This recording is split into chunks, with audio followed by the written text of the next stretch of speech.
നമസ്കാരം. മലയാളി വാർത്തയിലേക്ക് സ്വാഗതം. ചെങ്കോട്ട സ്ഫോടനവുമായി ബന്ധപ്പെട്ട CCTV ദൃശ്യങ്ങളടക്കം പുറത്തുവരുന്നു. വൈറ്റ് കോളർ തീവ്രവാദം തന്നെയാണ് ഇതിന് പിന്നിൽ ഉള്ളത് എന്നുള്ള വിവരങ്ങൾ പുറത്തുവരുന്നു. ആദ്യമൊക്കെ ദാരിദ്ര്യമായിരുന്നോ അല്ലെങ്കിൽ വൈരാഗ്യമായിരുന്നു ഇത്തരത്തിലുള്ള തീവ്രവാദികളെ വളർത്തുന്നത് എന്നുള്ളതായിരുന്നു പറയുന്നത്. പലപ്പോഴും ദാരിദ്ര്യം സഹിക്കവയ്യാതെയാണ് പലരും തീവ്രവാദ സംഘടനകളിലേക്ക് ജോയിൻ ചെയ്യുന്നത് എന്നതടക്കമുള്ള കാര്യങ്ങൾ പുറത്തു വന്നിരുന്നു. പക്ഷേ ഇപ്പോൾ തീവ്രവാദികളാകാനുള്ള അടിസ്ഥാനം അത് മാത്രമല്ല എന്നുള്ളത് തെളിവാക്കുന്ന ഒന്ന് തന്നെയായിരുന്നു ചെങ്കോട്ട സ്ഫോടനത്തിലെ തീവ്രവാദികളുടെ വിവരങ്ങൾ.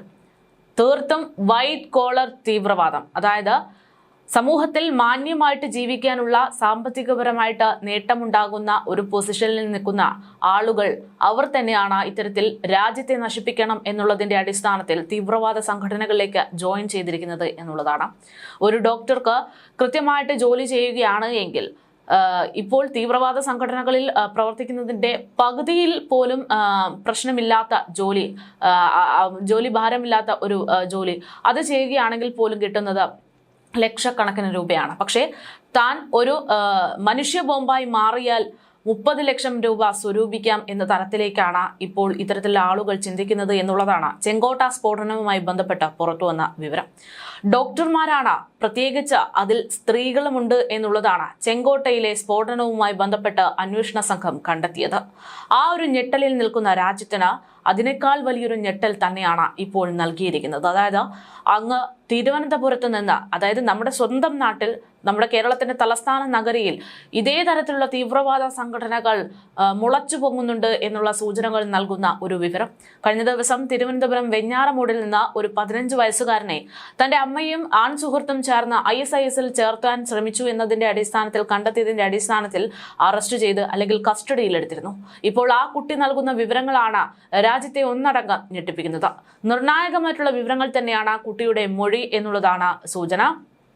അതായത് ഒരു ഭീകര പ്രവർത്തനം എങ്ങനെ നടത്തണം എന്നൊരു 15 വയസ്സുകാരനെ പഠിപ്പിക്കുന്ന കാര്യങ്ങൾ, ആ രീതികൾ തന്നെയാണ് ഇപ്പോൾ ഈ കുട്ടിയുടെ മൊഴിയിലൂടെ പുറത്തു വന്നിരിക്കുന്നത്. ISൽ ചേരാൻ നിർബന്ധിച്ച അമ്മയുടെ സുഹൃത്ത് ക്രൂര വീഡിയോ ദൃശ്യങ്ങൾ തന്നെ സ്ഥിരമായിട്ട് കാണിച്ചിരുന്നു എന്ന് കുട്ടി പറയുന്നു. 15 വയസ്സുകാരന്റെ മൊഴിയിൽ ഞെട്ടിയിരിക്കുകയാണ് കേരളം. ISന്റെ ആശയങ്ങളിലേക്ക് ആകർഷിക്കാൻ വേണ്ടി കുട്ടിയെ ഇത്തരത്തിൽ തീവ്രമായിട്ടുള്ള വീഡിയോകൾ കാണിച്ചുകൊണ്ട് ഇയാൾ പരിശീലിപ്പിക്കാൻ ശ്രമിച്ചു എന്നുള്ളതാണ് കുട്ടി പറയുന്നത്. ISന്റെ ഉദ്ഭവത്തെക്കുറിച്ച് ഉൾപ്പെടെ പറഞ്ഞു കൊടുക്കുന്ന ഇയാൾ IS തീവ്രവാദികൾ ജനങ്ങളെ കൊല്ലുന്നതിന്റെ വീഡിയോ ദൃശ്യങ്ങൾ സഹിതം സ്ഥിരമായിട്ട് കാണിച്ചിരുന്നു എന്ന് കുട്ടി വ്യക്തമാക്കുകയാണ്. വെഞ്ഞാറമൂട് പോലീസിലാണ് ആ കുട്ടി ഇത്തരത്തിലൊരു മൊഴി നൽകിയിരിക്കുന്നത്. പ്രഷർ കുക്കർ ബോംബ് ഉണ്ടാക്കുന്നത് എങ്ങനെയാണ് എന്ന് ഒരു 15 വയസ്സുകാരനെ ആ കുട്ടിയുടെ അമ്മയുടെ സാന്നിധ്യത്തിൽ തന്നെ പഠിപ്പിക്കുന്നു എന്നുള്ളതാണ് ഏറ്റവും ഞെട്ടിപ്പിക്കുന്നത്. ഷോൾ ഉപയോഗിച്ച് മുഖം മറച്ച ശേഷം യുവതിയെയും മകനെയും തീവ്രവാദ ആശയങ്ങൾ പഠിപ്പിക്കുന്നതിന്റെ ചിത്രമെടുത്ത് അയാൾ മറ്റാർക്കോ അയച്ചു കൊടുത്തിട്ടുണ്ട് എന്നും കുട്ടി പറയുകയാണ്. യുവതിയുടെ ഭർത്താവും സുഹൃത്തും തമ്മിൽ വഴക്കുണ്ടാവുകയും പോലീസിൽ പരാതി നൽകുകയും ചെയ്തിട്ടുണ്ട് എന്നുള്ളതാണ് വിവരം. ഇതേ തുടർന്ന് പോലീസ് എത്തി അമ്മയെയും യുവാവിനെയും ചോദ്യം ചെയ്തിട്ടുണ്ട്. അമ്മയുടെയും അച്ഛന്റെയും പേരിലുള്ള വസ്തു തന്റെ പേരിലാക്കണമെന്ന് പറഞ്ഞാണ് ഇംഗ്ലണ്ടിൽ നിന്ന് നാട്ടിലേക്ക് തിരിച്ചയച്ചത് എന്നും അമ്മയുടെ സഹോദരിക്ക് ഒപ്പമാണ് തന്നെ നാട്ടിലേക്ക് എത്തിച്ചത് എന്നും കുട്ടി പറയുന്നു. പോലീസും തീവ്രവാദ വിരുദ്ധ സെല്ലും കുട്ടിയുടെ മൊഴി പരിശോധിച്ച് കേരളത്തിൽ തമ്പടിച്ചിരിക്കുന്ന തീവ്രവാദ സംഘടനകളുടെ കേന്ദ്രങ്ങളുണ്ടോ എന്നുള്ള കാര്യത്തിൽ അന്വേഷണം തുടങ്ങിക്കഴിഞ്ഞു. കേസിൽ വിശദമായിട്ടുള്ള അന്വേഷണം തന്നെ വേണം എന്നുള്ള നിലവിലത്തെ സാഹചര്യത്തിലാണ് പോലീസ് ഉള്ളത്. എന്തായാലും രാജ്യാന്തര ഭീകര സംഘടനയുമായി ബന്ധപ്പെട്ടുകൊണ്ട് കണ്ണൂരിൽ കനകമലയിൽ ഉണ്ടായിട്ടുള്ള രഹസ്യ യോഗം, അതുമായി ബന്ധപ്പെട്ടുള്ള കേസ് നമ്മൾക്കൊക്കെ അറിയുന്ന കാര്യമാണ്. Kanakamala IS case 2019 Kanakamala IS recruitment case register ചെയ്യപ്പെടുന്നത്.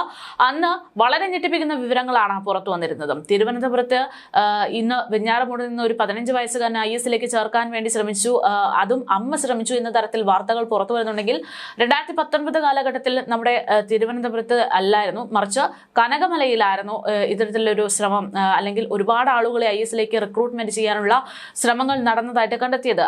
ആ സമയത്തുള്ള ആളുകളുടെ ചിലരാണ് ഇതേ 15 വയസ്സുകാരനെയും ഇത്തരത്തിൽ ISലേക്ക് ചേർക്കാൻ ശ്രമിച്ചിട്ടുള്ളത് നടക്കുന്നത് എന്നുള്ള സംശയങ്ങളാണ് ഇപ്പോൾ നിലവിൽ പുറത്തുവരുന്നത്. എന്തായാലും കനകമല IS റിക്രൂട്ട്മെന്റ് കേസിൽ ചോദ്യം ചെയ്യപ്പെട്ട കന്യാകുളങ്ങര സ്വദേശിക്ക് ഈ 15 വയസ്സുകാരനെ ISലേക്ക് ചേർക്കുന്നതുമായി ബന്ധമുണ്ടോ എന്നതടക്കമുള്ള സംശയങ്ങൾ നിലവിലുണ്ട് എന്നുള്ളതാണ് സൂചന. കേസിലെ പ്രതിയായ യുവതിയുടെ സുഹൃത്തിന്റെ സഹോദരനാണ് ഈ പറയുന്ന കനകമല കേസിലെ പ്രതി എന്നുള്ളതാണ്. നിലവിൽ UAPA ചുമത്തിയിട്ടുള്ള കേസ് ദേശീയ അന്വേഷണ ഏജൻസിക്ക് വിടാൻ പോലീസ് മേധാവി ശുപാർശ ചെയ്തേക്കും എന്നുള്ളതാണ് സൂചന. നെടുമങ്ങാട് സ്വദേശിയായ യുവതി മതം മാറിയാണ് പന്തളം സ്വദേശിയെ വിവാഹം ചെയ്തത്. തുടർന്ന് നഴ്സായി ജോലി ലഭിച്ച് ഭർത്താവിനൊപ്പം ഇംഗ്ലണ്ടിലേക്ക് താമസമാക്കുകയായിരുന്നു. അവിടെ വെച്ചാണ് വെമ്പായം സ്വദേശിയെ പരിചയപ്പെടുന്നതും ഇവരുടെ വീട്ടിൽ അയാളും താമസം തുടങ്ങുന്നതും. വെമ്പായം സ്വദേശിയും യുവതിയും തമ്മിലുള്ള അടുപ്പവും അയാളുടെ തീവ്രവാദ ആഭിമുഖ്യവും യുവതിയും ഭർത്താവും തമ്മിലുള്ള പ്രശ്നങ്ങൾക്ക് വഴിവെച്ചു എന്നുള്ളതാണ് ഇപ്പോൾ പുറത്തുവരുന്ന വിവരം. ഭർത്താവ് നാട്ടിലേക്ക് മടങ്ങുകയും ചെയ്യുകയാണ് ഇതിന് പിന്നാലെ ഉണ്ടായത്. പിന്നീട് യുവതി പ്രസവത്തിനായിട്ട് നാട്ടിലേക്ക് എത്തിയപ്പോൾ കുട്ടിയും യുവതിയും സുഹൃത്തും മാത്രമാണ് ഇംഗ്ലണ്ടിലുണ്ടായിരുന്നത്. ഈ സമയത്ത് സുഹൃത്ത് കുട്ടിയെ ISൽ ചേരാൻ നിർബന്ധിച്ചു എന്നാണ് പോലീസിന് ലഭിച്ചിരിക്കുന്ന വിവരം. അമ്മയുള്ളപ്പോഴും കുട്ടിയെ തീവ്രവാദ ഗ്രൂപ്പിലേക്ക് എത്തിക്കാൻ സുഹൃത്ത് പരിശ്രമിച്ചിരുന്നു എന്നും അമ്മ അതിനെല്ലാം കൂട്ടുനിന്നു എന്നും ഒരു 15 വയസ്സുകാരൻ ഇപ്പോൾ മൊഴി നൽകുകയാണ്. 10ാം ക്ലാസ് കഴിഞ്ഞ് നാട്ടിലെത്തിയ കുട്ടിയെ സ്വീകരിച്ച യുവതിയുടെ ഇംഗ്ലണ്ടിലെ സുഹൃത്തിന്റെ സഹോദരന്റെ കയ്യിലേക്ക് ഏൽപ്പിക്കുന്നു. ഇയാളെ നേരത്തെ കനകമല കേസിൽ ചോദ്യം ചെയ്തുകൊണ്ടുള്ള ഒരു പ്രതിയാണ്, വരുന്ന ഒരാളാണ്. ഇയാൾ കുട്ടിയെ ആറ്റിങ്ങലിന് സമീപത്തെ അനാഥാലയത്തിൽ എത്തിക്കുകയായിരുന്നു. കുട്ടിയിൽ സ്വഭാവമാറ്റം കണ്ടതിനു ശേഷമാണ് അനാഥാലയം അധികൃതർ കുട്ടിയുടെ പിതാവിനെ ഈ കാര്യം അറിയിക്കുന്നത്. അദ്ദേഹം വെഞ്ഞാറമൂട്ടിലെത്തി പോലീസിൽ പരാതി നൽകിയതിനെ തുടർന്ന് കുട്ടിയുടെ മൊഴി എടുത്തപ്പോഴാണ് ഈ ഞെട്ടിക്കുന്ന ഈ തീവ്രവാദ സംഘടനകളിലേക്ക് ചേർക്കാൻ ശ്രമിക്കുന്നു എന്ന തരത്തിലുള്ള വാർത്തകൾ പുറത്തു വരുന്നത്. കുട്ടി ഇപ്പോൾ പിതാവിന്റെ ബന്ധുവിന്റെ സംരക്ഷണത്തിലാണ് എന്നാണ് വിവരം. യുവതിയുടെ സുഹൃത്ത് കുട്ടിയെ തീവ്രവാദികളുടെ അടുത്തേക്ക് കൊണ്ടുപോയിരുന്നു എന്ന് സംശയിക്കത്തക്ക മൊഴികളുണ്ട് എന്നും സൂചനയുണ്ട്. ആറ്റിങ്ങൽ ഡിവൈഎസ്പി അന്വേഷിക്കുന്ന കേസിൽ തീവ്രവാദ വിരുദ്ധ സ്ക്വാഡും വിവരം പരിശോധിച്ചു വരികയാണ്. NIAയും വിവരങ്ങൾ ശേഖരിച്ചു തുടങ്ങിയിട്ടുണ്ട് എന്നുള്ളതാണ് പറയുന്നത്. എന്തായാലും കേരളത്തിൽ പലയിടങ്ങളിലും ഈ പറയുന്നത് പോലുള്ള തീവ്രവാദ സംഘടനകൾ നിൽക്കുന്നുണ്ട് എന്നതിന്റെ ഏറ്റവും വലിയ തെളിവായിട്ട് ഈ ഒരു സംഭവം മാറുകയാണ്. വളരെ ഞെട്ടിപ്പിക്കുന്ന ഒരു വിവരം തന്നെയാണ് ഇത് എന്നുള്ളതാണ്. കാരണം ഈ കുട്ടിയോട് എന്തിനാണ് ഇത്തരത്തിലുള്ള തീവ്രവാദ സംഘടനകളിലേക്കൊക്കെ എത്തുന്നത് എന്ന് ചോദിക്കുമ്പോൾ ആ കുട്ടി കഴിഞ്ഞ ദിവസം പറഞ്ഞൊരു മൊഴിയുണ്ട്, അല്ലെങ്കിൽ ആ കുട്ടിയെ പറഞ്ഞു പഠിപ്പിച്ചൊരു മൊഴിയുണ്ട്. മോദിയെ കൊന്നു കഴിഞ്ഞാൽ ഈ രാജ്യം രക്ഷപ്പെടും എന്ന തരത്തിലാണ് കാര്യങ്ങൾ ആ കുട്ടിയുടെ മനസ്സിലേക്ക് ഫീഡ് ചെയ്തിരിക്കുന്നത് എന്നുള്ളതാണ്. അതായത് നമ്മുടെ രാജ്യത്തിന്റെ പ്രധാനമന്ത്രിയാണ്, ആ പ്രധാനമന്ത്രിയെ നശിപ്പിക്കുക എന്ന് പറയുന്നത് സ്വാഭാവികമായിട്ടും ഇന്ത്യയെ നശിപ്പിക്കുന്നതിന് തുല്യം തന്നെയാണ്. ഒരു അധികാരത്തിൽ നിന്ന് മാറ്റുക അല്ലെങ്കിൽ അധികാരത്തിൽ നിന്ന് താഴെ ഇറക്കുക എന്നൊക്കെ പറയുന്നത് രാഷ്ട്രീയപരമായിട്ടുള്ള പോരാണെങ്കിൽ ആ ഒരാളെ കൊല്ലുക എന്നതിന്റെ അടുത്തേക്ക് വരുമ്പോൾ അതൊരു തീവ്രവാദ സംഘടനകളുടെ അതിതീവ്രമായിട്ടുള്ള ക്രൂരമായിട്ടുള്ള ഒരു ചിന്താഗതി തന്നെയാണ്. അത്തരത്തിലൊരു ചിന്താഗതിയിലേക്ക് ഒരു 15 വയസ്സുകാരനെ എത്തിക്കുന്നു എന്നും പറയുമ്പോൾ സ്വാഭാവികമായിട്ട് പലയിടത്തും ഇതേപോലുള്ള ഒരുപാട് കുട്ടികളെ ട്രെയിൻ ചെയ്യിക്കാനുള്ള ശ്രമങ്ങൾ നടക്കുന്നുണ്ട് എന്ന് തന്നെയാണ് മനസ്സിലാക്കേണ്ടത്. എന്തായാലും കേരളത്തിൽ തമ്പടിച്ചിരിക്കുന്ന അത്തരക്കാരെ തൂക്കാൻ വേണ്ടിയുള്ള ശ്രമങ്ങൾ അന്വേഷണ വിഭാഗത്തിന്റെ ഭാഗത്ത് നിന്ന് തുടങ്ങിക്കഴിഞ്ഞു എന്നുള്ള സൂചനകൾ പുറത്തുവരുന്നു. അതിശക്തമായിട്ടുള്ള പരിശോധനകളാണ് ഈ വിഷയവുമായി ബന്ധപ്പെട്ട് നിലവിൽ നടത്തിക്കൊണ്ടിരിക്കുന്നത്.